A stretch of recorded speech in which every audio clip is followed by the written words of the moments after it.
National credit card scam has made its way to Bakersfield and has taken some local businesses for thousands of dollars.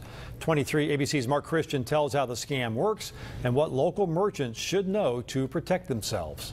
The scam works by utilizing an authorization code that forces the sale to go through even after the transaction was declined. The merchant doesn't want to lose that sale, so they're going to do whatever they can to make that sale. To force the sale, some criminals have found a method to authorize declined transactions to unsuspecting retailers. These types of transactions, they're theft.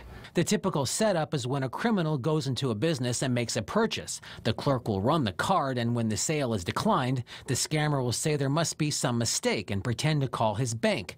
The scammer will then hand his cell phone over to the clerk. The merchant believes they're talking with the bank on the phone. To be walked through a process. Through how to actually force that transaction through the system. Which looks tremendously legitimate. Without a true authorization. Criminals have exploited a relatively obscure loophole in the retailer's debit credit card authorization process. Now, credit card terminals are set up so merchants can force a sale if there's a complication with that terminal. In this case, the scammers are really utilizing that little loophole in the process to fool merchants into, running these transactions. Hill says several local retailers have been hit by the scam. Star Furniture became a victim recently and contacted 23 ABC because they wanted to alert other retailers that the scam is active locally.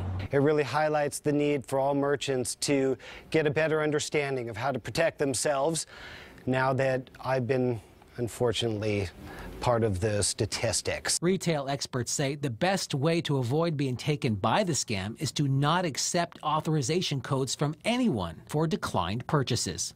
Mark Christian, 23 ABC.